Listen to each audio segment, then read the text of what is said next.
Tao chặt tôi lên. Tao chặt tôi lên. Có chặt luôn về. Tao chặt luôn. When he gas ni som paruk sang hi som hi panga ni ya tuna hianin vareng te join we me playground a kanom meka tuna kan hulai te hi JNH Academy no pangte ania tin scholarship lam panga tangin sar cc a an cha thlaboka ti hianin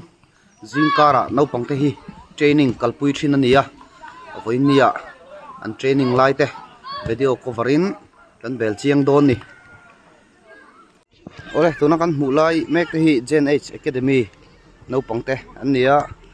anni hianin ti hianin zingkara no pangte training an nei pui thina anni tang hianin players tak tak an chuaka hetian players tak tak chuak tu te po an la om boka no pang football tui tak tak te tan chunin academy a hianin alu theya tin academy tang hianin thlen san don pon chance awmani kan huanga khovela players tak tak kan hu tam tak hi academy chuak vek ania hian a basic a bulletangin football an zira chu chu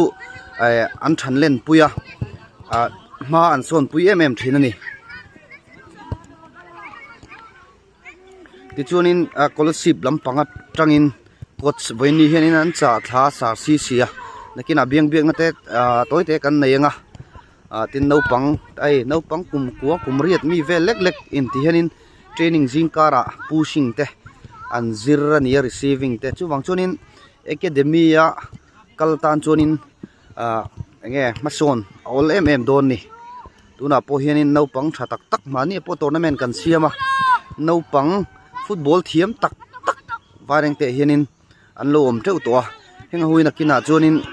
la hlotin tak tak tur te nakin loka kan khuwa Mizoram la ti ming thatu tu te an ni an fel khop mai hianin sar frame oma I zona chete kan zon lokang ring deuin min than sakla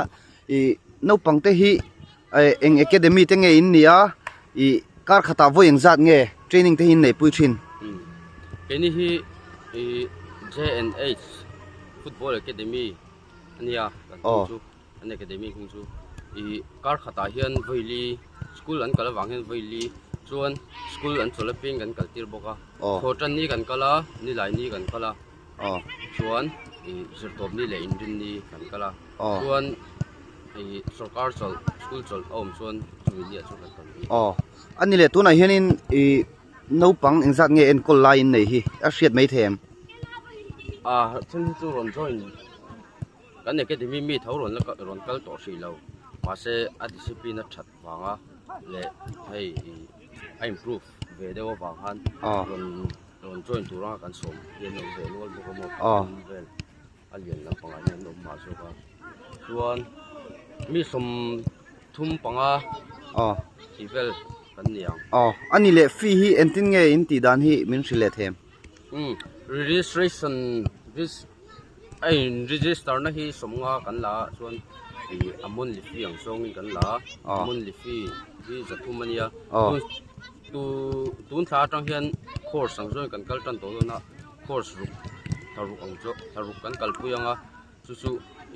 thalei hol vela hei an thil zir lak lo la ya bansan ta ti vel te kha anom thina wang khan ami kha tha kan tilawa kan thil zir kha afu in laklo dewa bansan ang chi ni lo zongin afulin kan kal tir to dona a tha em ma no pangtan po ma so na chitin no pangte hi dorei ve de hek hingai thina lang lu tuk lo ma se football hey ma son zung hal thailo ni toro hun re ngai ve ni football hi chuanin thun oem no pangte hian thun oi khop mai le kan lo me le extra lo ru le lo pot ru inside enting ti cheu lom bial ru ti ringot mi khaya an van thau maum ve anu mem academy kal hi nuam mo an van felem football an thiam don ni hi chon he lampanga hianin bip pol ha ho ei mei chia te pon lo mani an fit mel khop mai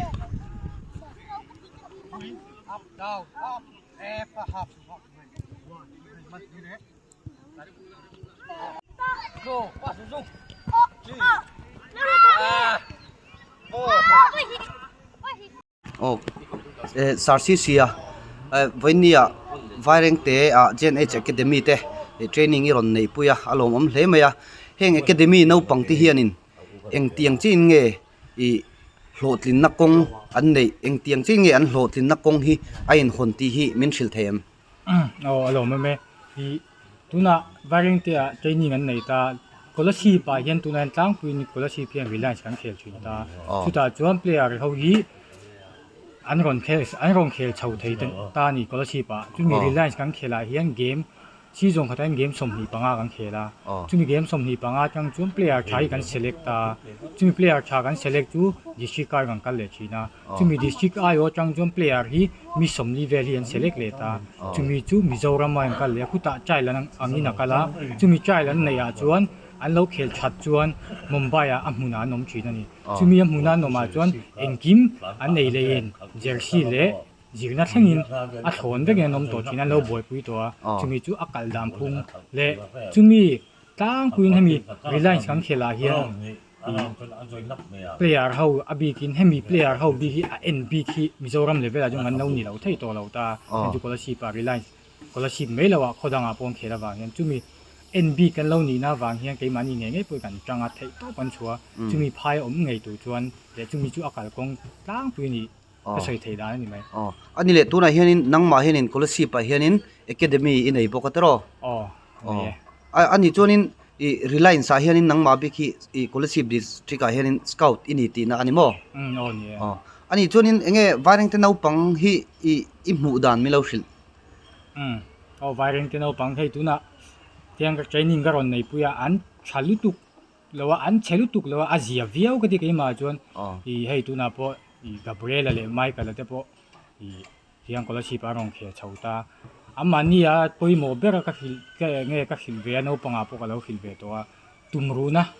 le thuoi na hi apoimo ka tia chu chu an nei chuan sang tak thleng thei tu ka jong da ke ma chuan ole kan lo me gen h academy a hianin football zir dutan football ala zir thei renga tin anni hianin tharuk course an kalpuya